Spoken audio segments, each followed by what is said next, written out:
মৰমৰ ছাত্ৰ-ছাত্ৰীসকল, মই তোমালোকক মোৰ ৰাসায়ন বিজ্ঞানৰ ক্লাছলৈ পুনৰবাৰ আদৰণি জনাইছোঁ। আমি এই ক্লাছসমূহৰ জৰিয়তে তোমালোকৰ ৰাসায়ন বিজ্ঞানৰ বিভিন্ন বিষয়সমূহ আলোচনা কৰি আহিছোঁ আৰু বিশেষকৈ এই বিষয়সমূহ তোমালোকৰ দ্বাদশ শ্ৰেণীৰ পাঠ্যক্ৰমৰ অন্তৰ্গত। আৰু আজি আমি সেই পাঠ্যক্ৰমৰে পদাৰ্থৰ কঠিন অৱস্থা অধ্যায়টোৰ এটা বিশেষ বিষয়ৰ বিষয়ে আমি আলোচনা কৰিম আৰু সেই বিষয়টো পদাৰ্থৰ কঠিন অৱস্থাৰ বৈদ্যুতিক ধৰ্মৰ লগত জড়িত আৰু সেই বিষয়টো হৈছে অৰ্ধপৰিবাহী বা ছেমিকণ্ডাক্টৰ্ছ। তো মৰমৰ ছাত্ৰ-ছাত্ৰীসকল, আমি আমাৰ আগৰ ক্লাছসমূহত তোমালোকৰ লগত আলোচনা কৰিছিলোঁ যে কঠিন পদাৰ্থসমূহক কেনেধৰণে সিহঁতৰ বৈদ্যুতিক ধৰ্মৰ ওপৰত নিৰ্ভৰ কৰি পৰিবাহী, অৰ্ধপৰিবাহী আৰু অন্তৰকত শ্ৰেণী বিভাজন কৰিব পৰা যায়। আৰু এই শ্ৰেণী বিভাজনৰ ভিতৰত পৰিবাহী আৰু অৰ্ধপৰিবাহী কঠিন পদাৰ্থসমূহ আমাৰ দৈনন্দিন জীৱন তথা আমাৰ প্ৰযুক্তিগত ডেভেলপমেণ্ট বা বিকাশৰ বাবে, প্ৰযুক্তি বিকাশৰ বাবে অত্যন্ত গুৰুত্বপূৰ্ণ। আৰু এই গুৰুত্বপূৰ্ণ কঠিন পদাৰ্থখিনিৰ বিষয়ে আমি আমাৰ এই পাঠ্যক্ৰমৰ জৰিয়তে তাৰ যিখিনি প্ৰাৰম্ভিক ধাৰণা, সেই প্ৰাৰম্ভিক ধাৰণাখিনি আমি কি কৰিব বিচাৰিছোঁ, আলোচনা কৰিব বিচাৰিছোঁ। এতিয়া মৰমৰ ছাত্ৰ-ছাত্ৰীসকল, আজি আমি যিখিনি কথাৰ বিষয়ে আলোচনা কৰিম, সেই কথাখিনিত আমি অৰ্ধপৰিবাহী কঠিন পদাৰ্থৰ যিখিনি প্ৰাৰম্ভিক ধাৰণা বা অৰ্ধপৰিবাহী কঠিন পদাৰ্থসমূহক আমি কেনেধৰণে তৈয়াৰ কৰিব পাৰোঁ আৰু এই কঠিন পদাৰ্থসমূহক আমি কি কামত ব্যৱহাৰ কৰিব পাৰোঁ বা কেনেকুৱা প্ৰযুক্তি বিকাশৰ ক্ষেত্ৰত আমি ব্যৱহাৰ কৰিব পাৰোঁ, সেই বিষয়ে আমি কি কৰিম, আলোচনা কৰিম। এতিয়া ছাত্ৰ-ছাত্ৰীসকল, তোমালোকে মোৰ আগৰ ক্লাছটো যদি তোমালোকে চাইছা বা মোৰ আগৰ ক্লাছটো যদি তোমালোকে শুনিছা, তেতিয়াহ'লে সেই ক্লাছটোত আমি আলোচনা কৰিছিলোঁ এটা বিশেষ তত্ত্বৰ বিষয়ে, যিটো আধুনিক তত্ত্বৰ সহায়ত আমি কঠিন পদাৰ্থসমূহৰ বৈদ্যুতিক ধৰ্মসমূহ কি কৰিব পাৰোঁ, ব্যাখ্যা কৰিব পাৰোঁ। আৰু সেই তত্ত্বটো আছিলে কি, বেণ্ড থিয়ৰী, বা আমি অসমীয়াত আমি বেণ্ড থিয়ৰী বুলি ক'ব পাৰোঁ, বেণ্ড তত্ত্ব বুলি ক'ব পাৰোঁ। কিছুমান কিতাপত প্ৰতিতত্ত্ব বুলি লিখা আছে, বাৰু যি কি নহওক, তো বেণ্ড থিয়ৰী। আমি বেণ্ড থিয়ৰীটোৰ বিষয়ে আমাৰ আগৰ ক্লাছটোত কি কৰিছিলোঁ, আমি আলোচনা কৰিছিলোঁ। আৰু এই বেণ্ড থিয়ৰী অনুসৰি আমি কি কৰিছিলোঁ, কেনেধৰণে কঠিন পদাৰ্থসমূহ পৰিবাহী, অৰ্ধপৰিবাহী আৰু অন্তৰকত আমি শ্ৰেণী বিভাজন কৰিব পাৰোঁ, সেই বিষয়েও আমি কি কৰিছিলোঁ, আলোচনা কৰিছিলোঁ। এতিয়া আমি অৰ্ধপৰিবাহীখিনিৰ বিষয়ে আলোচনা কৰিবলৈ যোৱাৰ আগতে বেণ্ড থিয়ৰীৰ কিছু অংশ আমি আকৌ পুনৰ আলোচনা কৰিব বিচাৰিছোঁ, যাতে তোমালোকৰ অৰ্ধপৰিবাহীৰ যিটো ধাৰণা, সেই ধাৰণাটো ভাল হয়। এতিয়া আমি বেণ্ড থিয়ৰী বা বেণ্ড তত্ত্বত আমি গম পাইছিলোঁ যে কি, যেতিয়া এটা কঠিন পদাৰ্থ বা এটা ধাতৱীয় কঠিন পদাৰ্থৰ সৃষ্টি হয়, তেতিয়াহ'লে সেই ধাতৱীয় কঠিন পদাৰ্থটোত থকা যিবোৰ পৰমাণু, সেই পৰমাণুসমূহে সিহঁতৰ পাৰমাণৱিক অৰবিটেলসমূহৰ অন্তঃমিশ্ৰণ ঘটাই কিছুমান আণৱিক অৰবিটেলৰ সৃষ্টি কৰে। আৰু প্ৰায় একে সমান শক্তি সম্পন্ন পাৰমাণৱিক অৰবিটেলসমূহে আন্তঃমিশ্ৰণৰ জৰিয়তে যিবোৰ আণৱিক অৰবিটেলৰ সৃষ্টি কৰে, সেই আণৱিক অৰবিটেলসমূহৰ শক্তিৰ পাৰ্থক্যৰ মান যথেষ্ট নগণ্য হয়, কিয়নো কঠিন পদাৰ্থবোৰত সংযোজিত হৈ থকা পৰমাণুৰ সংখ্যাটো অসংখ্য হয়। গতিকে এই ধৰণৰ আণৱিক অৰবিটেলসমূহে, যিবোৰ আণৱিক অৰবিটেলৰ মাজৰ শক্তিৰ পাৰ্থক্য তেনেই নগণ্য হয়, এই ধৰণৰ আণৱিক অৰবিটেলসমূহে এটা শক্তিৰ পৰিসৰ কি কৰি লয়, অধিকাৰ কৰি থাকে। আৰু এই শক্তি পৰিসৰটোৰ ভিতৰত এই আণৱিক অৰবিটেলসমূহক আমি সহজতে কি কৰিব নোৱাৰোঁ, পৃথকীকৃত কৰিব নোৱাৰোঁ। গতিকে সেই শক্তি পৰিসৰ, যিটো শক্তি পৰিসৰত একে সমান শক্তি সম্পন্ন পাৰমাণৱিক অৰবিটেলসমূহৰ দ্বাৰা সৃষ্টি হোৱা অসংখ্য আণৱিক অৰবিটেল সমষ্টিবদ্ধ হৈ থাকে, সেই পৰিসৰটোক আমি কি বুলি নামাকৰণ কৰিছিলোঁ, পতি বা বেণ্ড বুলি আমি নামাকৰণ কৰিছিলোঁ। গতিকে এটা ধাতৱীয় কঠিন পদাৰ্থত বা এনেকুৱা ধৰণৰ কঠিন পদাৰ্থসমূহত তোমাৰ কি থাকিব পাৰে, পাৰমাণৱিক অৰবিটেলৰ সংখ্যাৰ ওপৰত নিৰ্ভৰ কৰি এনেকুৱা তোমাৰ বহুতো কি থাকিব পাৰে, পতি বা বেণ্ড থাকিব পাৰে। এতিয়া কথাটো ভালদৰে বুজি পাবলৈ হ'লে আমি কি কৰোঁ, এটা উদাহৰণ আমি ধৰি লোৱা আমি ছডিয়াম পৰমাণু নহয়, আমি লিথিয়াম পৰমাণুটো পাওঁ। লিথিয়াম ধাতুটোৰ আমি উদাহৰণ হিচাপে ধৰিছোঁ। ছডিয়ামটো অলপ ডাঙৰ হৈ যাব, গতিকে আমি লিথিয়াম ধাতুটোক আমি কি হিচাপে ধৰিছোঁ, উদাহৰণ হিচাপে ধৰিছোঁ। আৰু আমি জানো লিথিয়াম পৰমাণু এটাত থকা পাৰমাণৱিক অৰবিটেলকেইটা হৈছে 1s 2s আৰু তাত 2p অৰবিটেলটো থাকে য'ত ইলেক্ট্ৰন নাথাকে, ঠিক আছে। আৰু ইলেক্ট্ৰনৰ বিতৰণৰ অনুসৰি 1sত দুটা, 2sত এটা থাকে আৰু 2p অৰবিটেলটোত কোনো ইলেক্ট্ৰন নাথাকে। এতিয়া যদি অসংখ্য লিথিয়াম পৰমাণু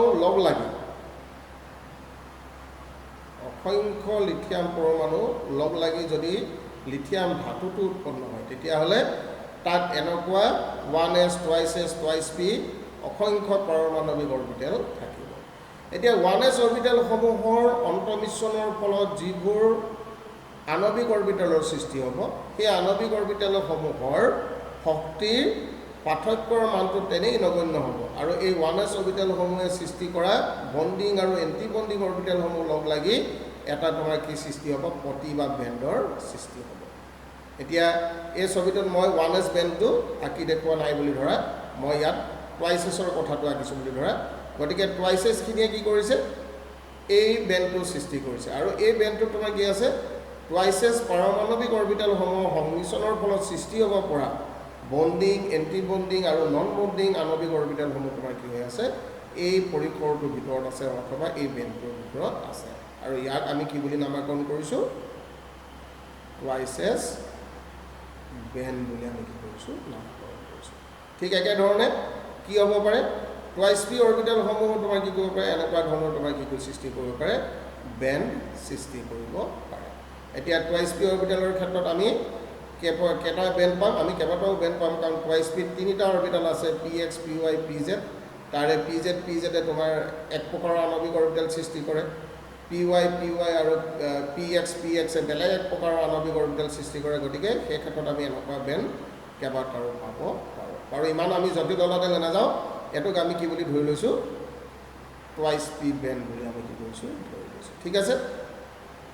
এতিয়া যদি আমি ইয়াত ইলেক্ট্ৰনৰ বিতৰণটো চালে দেখিম যে কি, এই 2s বেণ্ডটো চোৱা, 2sত কেইটা ইলেক্ট্ৰন আছে, এটা ইলেক্ট্ৰন আছে। গতিকে এই 2sৰ বেণ্ডটোত যিবোৰ আণৱিক অৰবিটেল আছে, সেই আণৱিক অৰবিটেলসমূহ তোমাৰ কি হ'ব, ইলেক্ট্ৰনেৰে অৰ্ধপূৰ্ণ হৈ থাকিব। অৰ্ধপূৰ্ণ হৈ থাকিব মানে কি, এই বেণ্ডটো ইলেক্ট্ৰনেৰে অৰ্ধপূৰ্ণ হৈ থাকিব। তাৰ অৰ্থটো হৈছে কি, যে ইয়াত থকা আধা সংখ্যক আণৱিক অৰবিটেল ইলেক্ট্ৰনে পৰিপূৰ্ণ হৈ থাকিব আৰু বাকী আণৱিক অৰবিটেলসমূহ তোমাৰ কি হৈ থাকিব, খালী হৈ থাকিব, য'ত ইলেক্ট্ৰন থকাৰ সম্ভাৱনাটো তোমাৰ কি হ'ব, শূন্য হ'ব।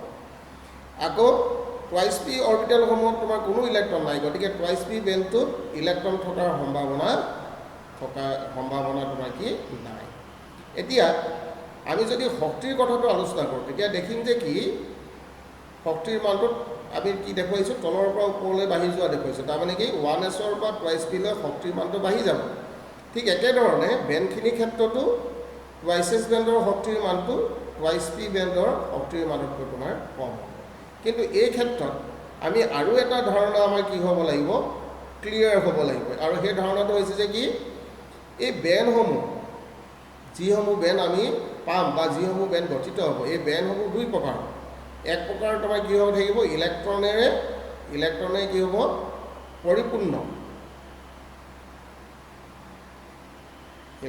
পৰিপূৰ্ণ অথবা অৰ্ধপূৰ্ণ হৈ থাকিব, ঠিক আছে। এইখিনি এক প্ৰকাৰৰ বেণ্ড। আৰু এক প্ৰকাৰৰ বেণ্ডটো তোমাৰ কি হ'ব, ইলেক্ট্ৰন থকাৰ সম্ভাৱনাটো তোমাৰ কি হ'ব, শূন্য। গতিকে আমি দুই প্ৰকাৰৰ বেণ্ড পাম। এক প্ৰকাৰৰ বেণ্ডত ইলেক্ট্ৰন থকাৰ সম্ভাৱনাটো শূন্য হ'ব, আৰু এক প্ৰকাৰৰ বেণ্ডত তোমাৰ কি হ'ব, সেই বেণ্ডটো হয় ইলেক্ট্ৰনে পৰিপূৰ্ণ হৈ থাকিব পাৰে, ইলেক্ট্ৰনে অৰ্ধপূৰ্ণ হৈ থাকিব। এতিয়া যিবোৰ বেণ্ড ইলেক্ট্ৰনে পৰিপূৰ্ণ হৈ আছে বা অৰ্ধপূৰ্ণ হৈ আছে, সেই বেণ্ডসমূহৰ ভিতৰত যিটো বেণ্ডৰ শক্তিৰ মান সৰ্বোচ্চ হ'ব, সেই বেণ্ডটোক আমি কি বেণ্ড বুলি কওঁ, ভেলেন্স বেণ্ড বুলি কওঁ। বা আমি কি বুলি কওঁ যোজ্যতা। এইখিনি আমি আমাৰ আগৰ ক্লাছত আলোচনা কৰিছিলোঁ, কিন্তু তথাপিও আমি আকৌ এবাৰ এইটো ৰিপিট কৰি লৈছোঁ। ঠিক আছে, এইটোক আমি কি বুলি কওঁ যোজ্যতা বেণ্ড বুলি কওঁ। এতিয়া লিথিয়ামৰ ক্ষেত্ৰত টুৱাইচেছটো যোজ্যতা বেণ্ড হ'ব, কাৰণ টুৱাইচেছৰ তলত কি বেণ্ড আছে, ইয়াত 1s বেণ্ডো আছে, আৰু এই দুটা এইটো ইলেক্ট্ৰনে পৰিপূৰ্ণ বেণ্ড আৰু ইলেক্ট্ৰনে অৰ্ধ পৰিপূৰ্ণ বেণ্ড। গতিকে এই ইলেক্ট্ৰনে পৰিপূৰ্ণ অথবা অৰ্ধ পৰিপূৰ্ণ বেণ্ডসমূহৰ ভিতৰত টুৱাইচেছ বেণ্ডটোৰ শক্তিৰ মানটো সৰ্বোচ্চ, কাৰণ শক্তি তলৰ পৰা ওপৰলৈ বাঢ়ি যোৱা দেখুৱাইছোঁ। গতিকে টুৱাইচেছ বেণ্ডটো তোমাৰ কি হ'ব, যোজ্যতা বেণ্ড হ'ব। ঠিক একেধৰণে যিবোৰ বেণ্ডত ইলেক্ট্ৰন পোৱাৰ সম্ভাৱনাটো শূন্য, যিবোৰ বেণ্ডত ইলেক্ট্ৰন পোৱাৰ সম্ভাৱনাটো তোমাৰ কি শূন্য, সেই বেণ্ডসমূহৰ ভিতৰত যিটো বেণ্ডৰ শক্তিৰ মানটো সৰ্বনিম্ন হ'ব, লিথিয়ামৰ ক্ষেত্ৰত টুৱাইচ পি বেণ্ড। ঠিক আছে, চ' যিটো বেণ্ডৰ শক্তিৰ মানটো সৰ্বনিম্ন হ'ব, সেই বেণ্ডটোক আমি কি বেণ্ড বুলি ক'ম, কণ্ডাকশ্যন বেণ্ড বুলি ক'ম।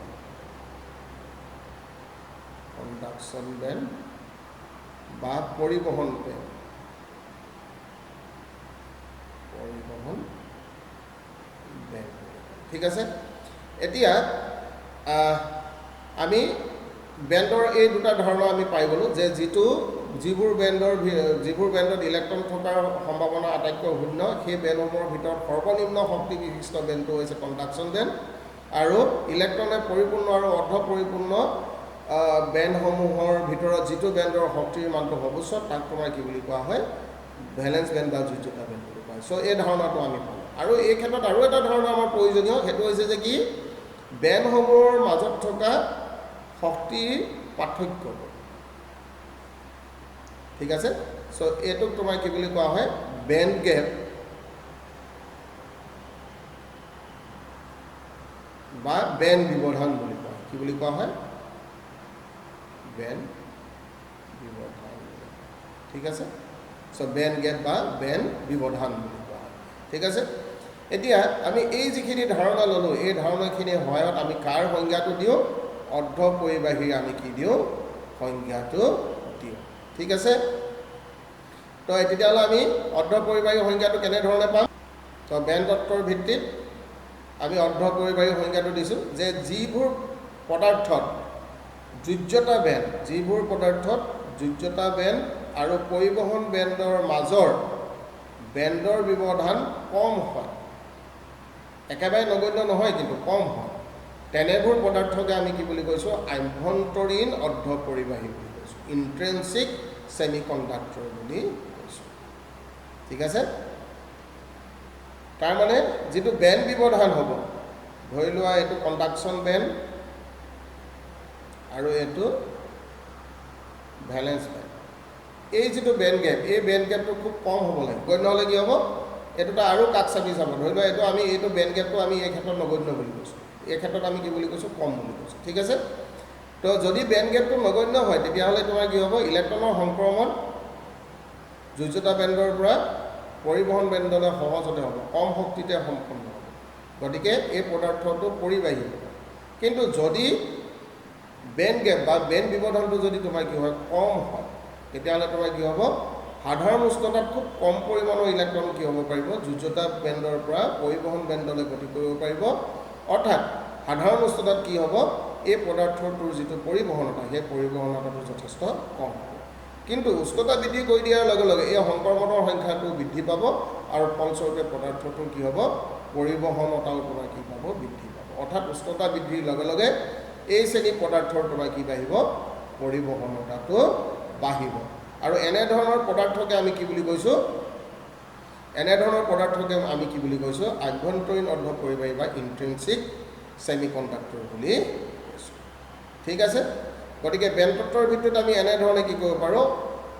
অৰ্ধ পৰিবাহীৰ সংজ্ঞা আৰু অৰ্ধ পৰিবাহীত কেনেধৰণে বিদ্যুতৰ পৰিবহণ হয়, সেই কথাটো আমি কি কৰিব পাৰোঁ, ব্যাখ্যা কৰিব পাৰোঁ। এতিয়া আভ্যন্তৰীণ যিখিনি অৰ্ধ পৰিবাহী আছে, সেই আভ্যন্তৰীণ অৰ্ধ পৰিবাহীসমূহৰ বৈদ্যুতিক পৰিবহণতাৰ মান যথেষ্ট কম। ঠিক আছে, তো আভ্যন্তৰীণ অৰ্ধ পৰিবাহীসমূহৰ পৰিবহণতাৰ মানটো যথেষ্ট কম হোৱাৰ কাৰণে আমি আমাৰ সাধাৰণ উষ্ণতাত এই অৰ্ধ পৰিবাহীসমূহক আমি কি কৰিব নোৱাৰোঁ, আমাৰ প্ৰযুক্তিগত সঁজুলিসমূহত আমি বেছি ভালদৰে কি কৰিব নোৱাৰোঁ, ব্যৱহাৰ কৰিব নোৱাৰোঁ। ঠিক আছে, গতিকেলৈ আমি কি কৰিব লগা হয়, আমি যদি ইহঁতক প্ৰযুক্তিগত সঁজুলি হিচাপে ব্যৱহাৰ কৰিব লগা হয় বা প্ৰযুক্তিগত সঁজুলি তৈয়াৰ কৰিবলৈ যদি ইহঁতক ব্যৱহাৰ কৰিব লগা হয়, তেতিয়াহ'লে সিহঁতৰ কি বৃদ্ধি কৰিব লাগিব, বিদ্যুৎ পৰিবহণতাটো নিম্ন উষ্ণতাত কি কৰিব লাগিব, বৃদ্ধি কৰিব লাগিব। হৈছে, গতিকে এই ক্ষেত্ৰত আমি কি কৰোঁ, এই আভ্যন্তৰীণ অৰ্ধপৰিবাহীসমূহৰ পৰিবহণতা বৃদ্ধি কৰিবৰ বাবে বা যাতে আমি কম উষ্ণতাতে আমি বেছি পৰিবহণতা, বিদ্যুৎ পৰিবহণতা পাওঁ, সেইকাৰণে আমি কি কৰোঁ, আভ্যন্তৰীণ অৰ্ধপৰিবাহীসমূহত আমি কিছুমান নিৰ্দিষ্ট পদাৰ্থৰ নিৰ্দিষ্ট পৰিমাণ অশুদ্ধি হিচাপে আমি সংযোগ কৰোঁ। ঠিক আছে, চ' আভ্যন্তৰীণ অৰ্ধপৰিবাহীসমূহত অশুদ্ধি সংযোগ কৰি, নিৰ্দিষ্ট পৰিমাণৰ অশুদ্ধি সংযোগ কৰি সিহঁতৰ পৰিবহণতা বৃদ্ধি কৰা হয়। আৰু এই ধৰণে পৰিবহণতা বৃদ্ধি কৰি যিখিনি নতুন ধৰণৰ তোমাৰ কি পোৱা যায়, অৰ্ধপৰিবাহী পোৱা যায়, সিহঁতক তোমাৰ কি বুলি কোৱা হয়, বাহ্যিক অৰ্ধপৰিবাহী বা এক্সটেনচিভ ছেমিকণ্ডাক্টৰ বুলি কোৱা হয়। আৰু যিটো প্ৰক্ৰিয়াই আমি আভ্যন্তৰীণ পৰিবাহিতা বৃদ্ধিৰ বাবে নিৰ্দিষ্ট পৰিমাণৰ অশুদ্ধি, নিৰ্দিষ্ট পদাৰ্থৰ নিৰ্দিষ্ট পৰিমাণৰ অশুদ্ধি আমি সংযোগ কৰোঁ, সেই প্ৰক্ৰিয়াটোক তোমাৰ কি বুলি কোৱা হয়, ডপিং বুলি কোৱা হয়। কি বুলি কোৱা হয়, ডপিং বুলি কোৱা হয়। আৰু এনে অশুদ্ধিয়ে তোমাৰ কি কৰে, অৰ্ধপৰিবাহীটোত, আভ্যন্তৰীণ অৰ্ধপৰিবাহীটোত কি সৃষ্টি কৰে,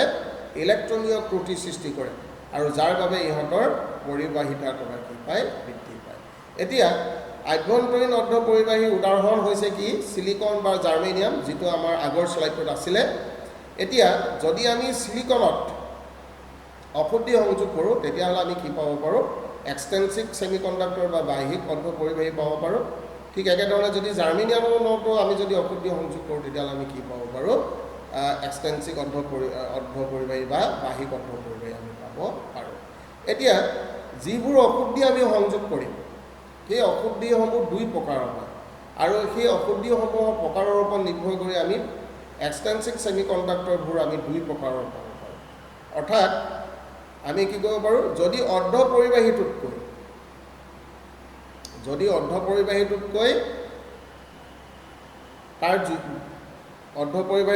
যদি অশুদ্ধিৰ যোজ্যতা কক্ষকত, অৰ্ধপৰিবাহীটোতকৈ যদি অশুদ্ধিৰ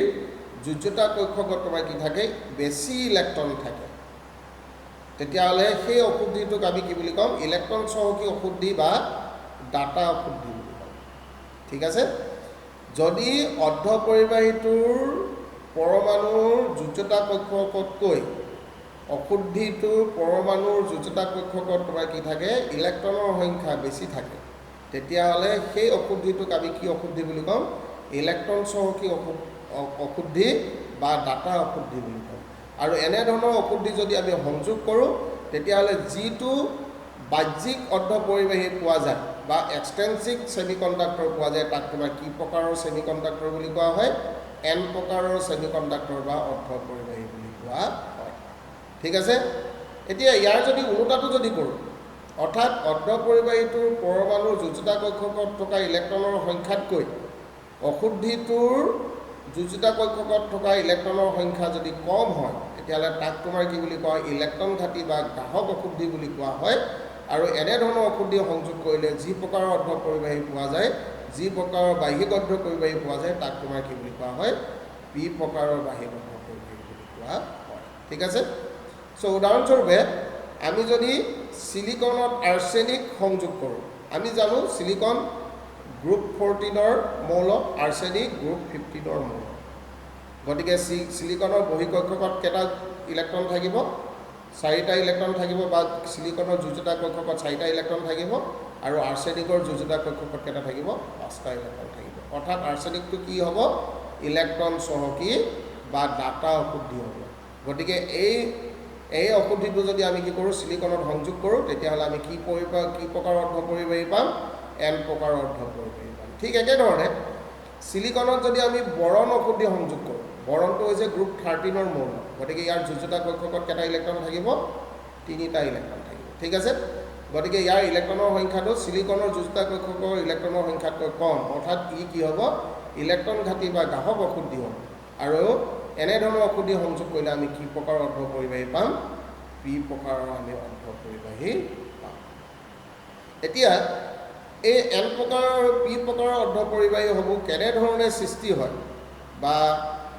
কেনেকৈ অশুদ্ধিটো সৃষ্টি কৰিলে এই ধৰণৰ অৰ্ধ পৰিবাহীবোৰ সৃষ্টি হয় সেই বিষয়ে আমি কি কৰোঁ আলোচনা কৰোঁ প্ৰথমতে আমি কিহৰ বিষয়ে আলোচনা কৰোঁ এন প্ৰকাৰৰ অৰ্ধ পৰিবাহীৰ বিষয়ে আলোচনা কৰোঁ চ' এন প্ৰকাৰৰ অৰ্ধ পৰিবাহী পাবলৈ হ'লে আমি কি কৰিম এইটো ট্ৰেডিশ্যনেল ৱে আছিলে এতিয়া অৱশ্যে ৱেটো অকণমান বেলেগ হৈছে বাৰু যে কি নহওক আমি ট্ৰেডিশ্যনেল ৱেতে প্ৰথমতে আলোচনা কৰোঁ যে 14 নম্বৰ বৰ্গৰ মৌলত আমি কি বৰ্গৰ মৌল অশুদ্ধি সংযোগ কৰিম 15 নম্বৰ বৰ্গৰ মৌল অশুদ্ধি হিচাপে আমি কি কৰিম সংযোগ কৰিম অৰ্থাৎ এইটো আমি কি কৰিছোঁ 14 নম্বৰ বৰ্গৰ এইটো চতুৰ্যুজি কাৰণ 14 নম্বৰ বৰ্গৰ পৰ্যাপ্ত তালিকাৰ 14 নম্বৰ বৰ্গত থকা মৌলসমূহৰ বহিঃকক্ষকত কেইটা ইলেক্ট্ৰন থাকে 4টা ইলেক্ট্ৰন থাকে গতিকে এই বৰ্গৰ মৌলসমূহ তোমাৰ কি হ'ব চতুৰ্যুজি হ'ব আৰু যি হ'ল এই বৰ্গত থকা যিবোৰ মৌল অৰ্ধ পৰিবাহী ধৰ্ম দেখুৱায় সেইবোৰক আমি চতুৰ্যুজি অৰ্ধ পৰিবাহী বুলি কৈছোঁ ঠিক আছে এতিয়া চতুৰ্যুজি অৰ্ধ পৰিবাহী ধৰ্ম বিশিষ্ট 14 নং বৰ্গৰ মৌলত যদি আমি কি কৰোঁ 15 নং বৰ্গৰ মৌল কি হিচাপে সংযোগ কৰোঁ অশুদ্ধি হিচাপে যদি সংযোগ কৰোঁ তেতিয়াহ'লে আমি কি প্ৰকাৰৰ বাহ্যিক অৰ্ধ পৰিবাহী পাম এন প্ৰকাৰৰ আমি বাহ্যিক অৰ্ধ পৰিবাহী পাম ঠিক আছে চ' এই ধৰণৰ অৰ্ধ পৰিবাহী তোমাৰ কি হ'ব অস্থানান্তৰিত ইলেক্ট্ৰন আছেনে ডিলোকেলাইজ ইলেক্ট্ৰনৰ উপস্থিতিৰ বাবে অৰ্ধ পৰিবাহীটোৰ কি বৃদ্ধি পাব পৰিবাহিতা বৃদ্ধি পাব আৰু কেনেধৰণেনো এই ডিলোকেলাইজ ইলেক্ট্ৰন বা অস্থানান্তৰিত ইলেক্ট্ৰনটো পোৱা যায় এই বিষয়ে এতিয়া আমি কি কৰোঁ আলোচনা কৰোঁ আৰু এইটো আলোচনা কৰিবৰ কাৰণে আমি এই ছবিকেইটা আলোচনা কৰিম ঠিক আছে বা এই যিটো ছবি আছে এই ছবিটো আলোচনা কৰিলে আমাৰ এই কথাটো আমি ভালদৰে বুজি পাম হৈছে তো এই ছবিটোত আমি প্ৰথমতে কি দেখুৱাইছোঁ যে ছিলিকনৰ এটা কি দেখুৱাইছোঁ ত্ৰুটিবিহীন ক্ৰিষ্টেল দেখুৱাইছোঁ ইয়াত এই গোলককেইটাই একোটা কি বুজাইছে ছিলিকনৰ পৰমাণু বুজাইছে আৰু এইখিনি হৈছে কি ইলেক্ট্ৰনৰ যুগ্ম বা ছিলিকনৰ বহিঃকক্ষকত থকা ইলেক্ট্ৰন যিবোৰ ইলেক্ট্ৰন এটা ছিলিকনে তাৰ চাৰিওকাষে থকা অন্য 4টা ছিলিকনৰ লগত ভাগ বতৰা কৰিছে আৰু ভাগ বতৰা কৰি কি কৰিছে একোটা সহযোজী বন্ধনী সৃষ্টি কৰি পেলাই তোমাৰ কি সৃষ্টি হৈছে ছিলিকনৰ সহযোজী ক্ৰিষ্টেলটো তোমাৰ কি হৈছে সৃষ্টি হৈছে ঠিক আছে আৰু এই ক্ৰিষ্টেলটো এতিয়া কি বুলি কৈছোঁ মই ত্ৰুটিবিহীন ক্ৰিষ্টেল বুলি কৈছোঁ এতিয়া এই ক্ৰিষ্টেলটোত যদি আমি কি সংযোগ কৰোঁ আৰ্ছেনিক সংযোগ কৰোঁ এই ক্ৰিষ্টেলটোত আমি কি সংযোগ কৰি দিলোঁ আৰ্ছেনিক সংযোগ কৰি দিলোঁ আৰু আমি জানো আৰ্ছেনিকৰ যোজ্যতা কক্ষকত কেইটা ইলেক্ট্ৰন থাকে 5টা ইলেক্ট্ৰন থাকে গতিকে আৰ্ছেনিকে কি কৰিব তাৰ যোজ্যতা কক্ষকৰ 4টা ইলেক্ট্ৰন চাৰিওকাষৰ 4টা ছিলিকন পৰমাণুৰ লগত ভাগ বতৰা কৰি সহযোজী বন্ধনী সৃষ্টি কৰি ক্ৰিষ্টেলটোৰ ভিতৰত সি সোমাই যাব ঠিক আছে কিন্তু আৰ্ছেনিকৰ কি হৈ গ'ল তাৰ পঞ্চম ইলেক্ট্ৰনটো কি হৈ থাকিলে মুক্ত হিচাপে থাকি গ'ল আৰু এই মুক্ত ইলেক্ট্ৰনটো এই গোটেই ক্ৰিষ্টেলটোত কি কৰিব পাৰে মুক্তভাৱে বিচৰণ কৰিব পাৰে গতিকে এই ইলেক্ট্ৰনখিনিয়ে তোমাৰ কি সৃষ্টি কৰিব ডিলোকেলাইজ ইলেক্ট্ৰন বা অস্থানান্তৰিকৃত ইলেক্ট্ৰন তোমাৰ কি কৰিব সৃষ্টি কৰিব ঠিক আছে বা এই ইলেক্ট্ৰনখিনিয়ে কেনেকুৱা আচৰণ কৰিব যে ডিলোকেলাইজ ইলেক্ট্ৰন বা অস্থানান্তৰিকৃত ইলেক্ট্ৰনৰ কি কৰিব আচৰণ কৰিব গতিকে মৰমৰ ছাত্ৰ ছাত্ৰীসকল তোমালোকে বুজি পাইছা যদি আমি ইলেক্ট্ৰন চহকী অশুদ্ধি এটা সংযোগ কৰি দিওঁ তেতিয়াহ'লে ক্ৰিষ্টেলটোত কিহৰ সৃষ্টি হ'ব অস্থানান্তৰিকৃত ইলেক্ট্ৰনৰ সৃষ্টি হ'ব এটা আৰ্ছেনিক সংযোগ কৰিলে এটা হ'ব দুটা আৰ্ছেনিক সংযোগ কৰিলে এনেকুৱা আমি কি পাম দুটা ইলেক্ট্ৰন পাম যিবোৰ ইলেক্ট্ৰনে ক্ৰিষ্টেলটোত মুক্তভাৱে যিকোনো স্থানলৈ তোমাৰ কি কৰি থাকিব পাৰিব গতি কৰি থাকিব পাৰিব বা বিচৰণ কৰি থাকিব পাৰিব আৰু এই অস্থানান্তৰিকৃত ইলেক্ট্ৰনখিনিৰ কাৰণেই আমি যদি বেন তত্ত্বটো এই অৱস্থাটোত যদি আমি প্ৰয়োগ কৰোঁ তেতিয়াহ'লে আমি দেখিম যে কি এই অস্থানান্তৰিকৃত ইলেক্ট্ৰনসমূহৰ কাৰণেই বেনটোত তোমাৰ কি হ'ব এটা নতুন ধৰণৰ বেন তোমাৰ কি হ'ব সৃষ্টি হ'ব তো এই যিটো বেন এই বেনটো কিহে সৃষ্টি কৰিছে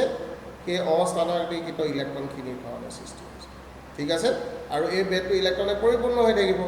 এতিয়া যদি এই বেনটো নাথাকিলেহেঁতেন তেতিয়াহ'লে ভেলেন্স বেণ্ড আৰু কণ্ডাকশ্যন বেণ্ডৰ মাজৰ বেণ্ড গেপটো বেছি হ'লহেঁতেন হয়নে আৰু এই অৱস্থাত পদাৰ্থটো ছেমি কণ্ডাক্টৰ হৈ আছে কিন্তু এই নতুন বেণ্ডটো আহি যোৱাৰ লগে লগে য'ত ইলেক্ট্ৰন যিটো বেণ্ড ইলেক্ট্ৰনে পৰিপূৰ্ণ হৈ আছে এই বেণ্ড গেপটো তোমাৰ কি হৈ গ'ল সৰু হ'ল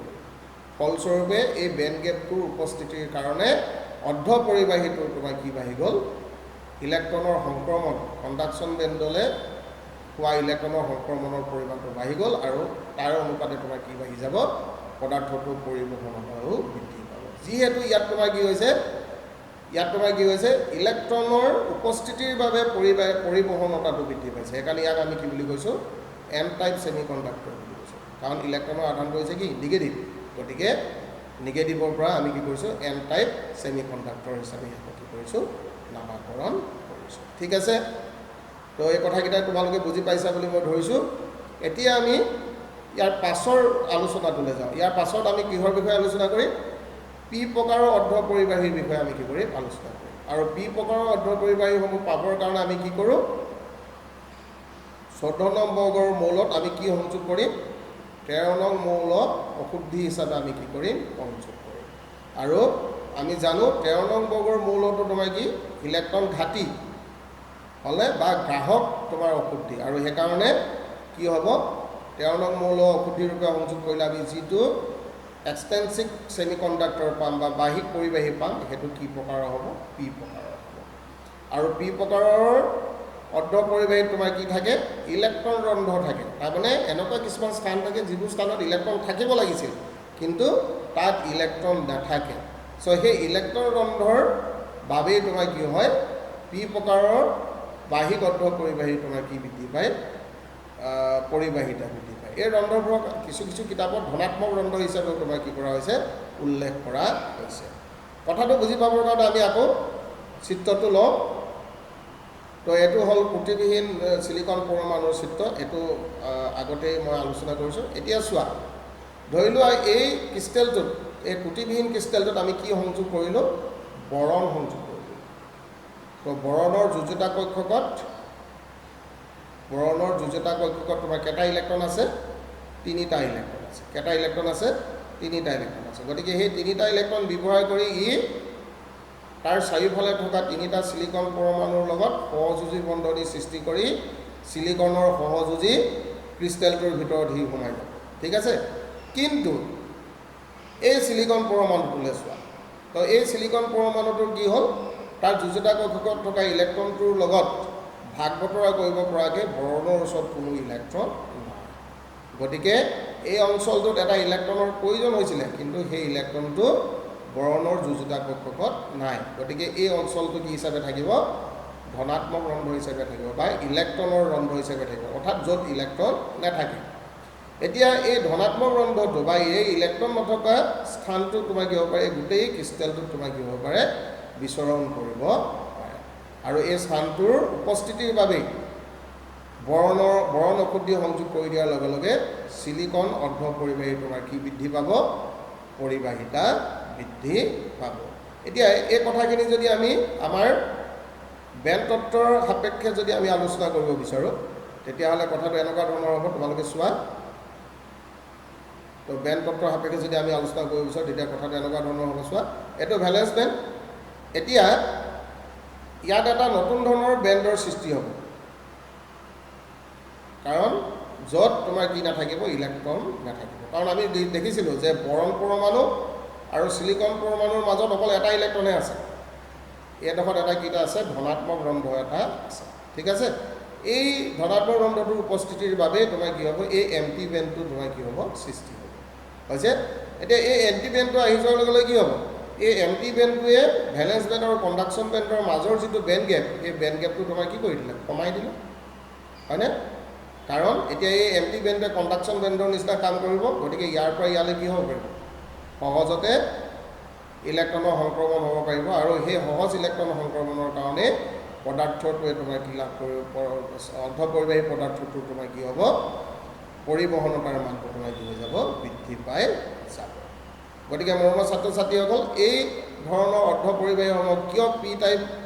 অৰ্ধ পৰিবাহী বা ছেমি কণ্ডাক্টৰ বুলি কোৱা হৈছে তোমালোকে বুজি পাইছা সম্ভৱ কাৰণ ইয়াত তোমাৰ কি পৰিবহনতা বৃদ্ধি হৈছে কিহৰ কাৰণে ইলেক্ট্ৰনৰ অনুপস্থিতিৰ বাবে অৰ্থাৎ ধনাত্মক আধানৰ বা ধনাত্মক ৰন্ধ্ৰৰ উপস্থিতিৰ বাবে আধান বুলি ক'লে ভুল হ'ব ধনাত্মক ৰন্ধ্ৰৰ উপস্থিতিৰ বাবে তোমাৰ কি হৈছে এই ধৰণৰ অৰ্ধপৰিবাহীসমূহত পৰিবহণ অন্তত বৃদ্ধি পাইছে সেইকাৰণে ইহঁতক পি টাইপ আমি ছেমিকণ্ডাক্টৰ বুলি কৈছোঁ P is coming from positive ঠিক আছে গতিকেলৈ আমি এতিয়া কেনেধৰণে ছেমিকণ্ডাক্টৰসমূহ আমি তৈয়াৰ কৰিব পাৰোঁ সেই বিষয়ে আমি আলোচনা কৰিলোঁ এতিয়া এই ছেমিকণ্ডাক্টৰসমূহক আমি কি কৰোঁ বিভিন্ন ধৰণে আমি কি কৰোঁ ব্যৱহাৰ কৰোঁ এই এক্সটাৰ্নেল ছেমিকণ্ডাক্টৰসমূহক আমি কি কৰোঁ বিভিন্ন ধৰণে আমি ব্যৱহাৰ কৰোঁ আৰু সাধাৰণতে আমাৰ ইলেক্ট্ৰনিক আহিলাসমূহ প্ৰস্তুত কৰিবলৈ আমি কি ব্যৱহাৰ কৰোঁ এন প্ৰকাৰৰ বা পি প্ৰকাৰৰ অৰ্ধপৰিবাহীসমূহ আমি কি কৰোঁ ব্যৱহাৰ কৰোঁ আৰু পি প্ৰকাৰৰ এন প্ৰকাৰৰ অৰ্ধপৰিবাহীসমূহক বিভিন্ন ধৰণে যদি সজ্জিত কৰা হয় তেতিয়াহ'লে বিভিন্ন ধৰণৰ ইলেক্ট্ৰনিক এপ্লায়েন্সেছ তোমাৰ কি কৰিব পৰা যায় গঠন কৰিব পৰা যায় উদাহৰণস্বৰূপে ডায়ড ট্ৰেঞ্জিষ্টৰ ফটো ডায়ড এটচেট্ৰা এই ধৰণৰ বস্তুবোৰ আমি কি কৰিব পাৰোঁ তৈয়াৰ কৰিব পাৰোঁ এতিয়া আমাৰ ইলেক্ট্ৰনিক্সৰ যিটো বিকাশ ইলেক্ট্ৰনিক্সৰ বিকাশত আটাইতকৈ গুৰুত্বপূৰ্ণ ভূমিকা তোমাৰ কোনে পালন কৰিছে এই এক্সটেনচিভ ছেমিকণ্ডাক্টৰসমূহে তোমাৰ কি কৰিছে পালন কৰিছে আমি যে LED পাইছোঁ LCD পাইছোঁ বা আমাৰ মোবাইল ফোনটো আমি সৰুৰ পৰা সৰু কৰিব পাৰিছোঁ বা আমাৰ কম্পিউটাৰটো ডাঙৰ কম্পিউটাৰৰ পৰা আমি লেপটপ পাইছোঁ লেপটপৰ পৰা আমি টেবলেট পাইছোঁ এই গোটেই ধৰণৰ যিবোৰ সঁজুলি আমি পাইছোঁ এই সঁজুলিসমূহৰ নিৰ্মাণত আটাইতকৈ বেছিভাৱে প্ৰভাৱ বিস্তাৰ কৰা পদাৰ্থসমূহ হৈছে কি তোমাৰ এক্সটেনচিভ ছেমিকণ্ডাক্টৰ এতিয়া এই এক্সটেনচিভ ছেমিকণ্ডাক্টৰসমূহৰ ভাল ধৰ্ম পাবৰ বাবে আমি কি কৰিছোঁ কেতিয়াবা আমি কি কৰোঁ 13 নং বৰ্গ আৰু 15 নং বৰ্গৰ সংমিশ্ৰণ ঘটাওঁ অথবা 12 নং বৰ্গ বা 16 নং বৰ্গৰ মৌলৰ আমি কি ঘটাওঁ সংমিশ্ৰণ ঘটাওঁ আৰু এনেধৰণে সংমিশ্ৰণ কৰি আমি কিছুমান খুব ভাল ধৰ্ম বিশিষ্ট ছেমিকণ্ডাক্টৰ বা অৰ্ধপৰিবাহী আমি কি কৰিছোঁ তৈয়াৰ কৰিছোঁ ঠিক আছে আৰু সেই অৰ্ধপৰিবাহীসমূহৰ উদাহৰণ মই তোমালোকক ইয়াক দেখুৱাইছোঁ ইয়াৰ ভিতৰত আটাইতকৈ গুৰুত্বপূৰ্ণ পদাৰ্থটো হৈছে কি গেলিয়াম আৰ্ছেনাইড আৰু এইটো হৈছে গ্ৰুপ 13 আৰু 15ৰ ঠিক একেধৰণে গ্ৰুপ 12 আৰু 16ৰ আটাইতকৈ গুৰুত্বপূৰ্ণ পদাৰ্থ হৈছে যে কি কেডমিয়াম ছালফাইড তো এইকেইটা পদাৰ্থৰ আৱিষ্কাৰে আমাৰ প্ৰযুক্তিগত বিকাশত যথেষ্ট আমাক কি কৰিছে সহায় কৰিছে এতিয়া কেডমিয়াম ছালফাইডৰ যিটো আৱিষ্কাৰ বা কেডমিয়াম ছালফাইডৰ যিটো গঠন সেই গঠনটো আমি নিয়ন্ত্ৰণ কৰিব পাৰোঁ যাৰ সহায়ত আমি কেডমিয়াম ছালফাইডৰ নেনো ষ্ট্ৰাকচাৰ তৈয়াৰ কৰিব পাৰোঁ আৰু কেডমিয়াম ছালফাইডৰ এই নেনো ষ্ট্ৰাকচাৰবোৰ খুব ভাল অৰ্ধপৰিবাহী আৰু তোমালোকে জানা নেনো ষ্ট্ৰাকচাৰ মানে কি হ'ব তেহেঁতৰ ৰেডিয়াছটো কিহৰ ভিতৰত থাকিব 10⁻⁹ মিটাৰ তোমাৰ ব্যাসাৰ্ধৰ ভিতৰত সেই ষ্ট্ৰাকচাৰবোৰ থাকিব বা সেই ষ্ট্ৰাকচাৰবোৰ দৈৰ্ঘ্য কিমানৰ ভিতৰত থাকিব লাগিব 10⁻⁹ 9 মিটাৰৰ ভিতৰত তোমাৰ কি হ'ব লাগিব থাকিব লাগিব গতিকে আমি ইমান ক্ষুদ্ৰ আকাৰৰ কি গঠন কৰিব পাৰোঁ এক্সটেনচিভ ছেমিকণ্ডাক্টৰ আমি কি কৰিব পাৰোঁ তৈয়াৰ কৰিব পাৰোঁ আৰু সেইকাৰণে আমাৰ যিবোৰ সঁজুলি আছে সেই সঁজুলিবোৰক আমি আমাৰ সুবিধাজনকভাৱে সৰু আকাৰত আমি কি কৰিব পাৰিছোঁ তৈয়াৰ কৰিব পাৰিছোঁ গতিকে মৰমৰ ছাত্ৰ ছাত্ৰীসকল আজি আমি অৰ্ধপৰিবাহীসমূহৰ বিষয়ে সম্পূৰ্ণৰূপে আলোচনা কৰিলোঁ কিন্তু এই আলোচনাটো মই কৈছোঁৱেই আৰম্ভণি ক্লাছটোৰ আৰম্ভণিতে মই তোমালোকক কৈছোঁ যে কি আমি প্ৰাথমিক যিখিনি ধাৰণা সেই প্ৰাথমিক ধাৰণাখিনিহে কি কৰিছোঁ এই ক্লাছটোত আমি আলোচনা কৰিছোঁ অৰ্ধপৰিবাহীৰ ব্যৱহাৰ আৰু অৰ্ধপৰিবাহী বা তৈয়াৰ কৰিব পৰা বিভিন্ন ধৰণৰ ইলেক্ট্ৰনিক এপ্লায়েন্সেছ এই গোটেই বস্তুবোৰ তোমালোকৰ পদাৰ্থ বিজ্ঞানত তোমাৰ কি হ'ব বিশদভাৱে কি হয় আলোচনা কৰা হয় আৰু আমি আমাৰ ৰাসায়ন বিজ্ঞানত মাত্ৰ আমি কি কৰোঁ এই অৰ্ধপৰিবাহীসমূহ তৈয়াৰ কৰোঁ আৰু এই তৈয়াৰ কৰাৰ বিভিন্ন পদ্ধতিৰ ভিতৰত আমাৰ যিটো ট্ৰেডিশ্যনেল ৱে সেই ট্ৰেডিশ্যনেল ৱেটোহে আজি মই তোমালোকৰ লগত কি কৰিছোঁ আলোচনা কৰিছোঁ গতিকে মই যদি সুবিধা পালে তেতিয়াহ'লে যিখিনি advance way for preparing semiconductor সেইখিনি বিষয়েও মই তোমালোকৰ লগত আলোচনা কৰিম আৰু আজি মই ইমানতে মোৰ এই ক্লাছটো কি কৰিছোঁ সমাপ্ত কৰিছোঁ তোমালোকৰ সুস্বাস্থ্য কামনা কৰি মই মোৰ ক্লাছটো ইয়াতে শেষ কৰিছোঁ ধন্যবাদ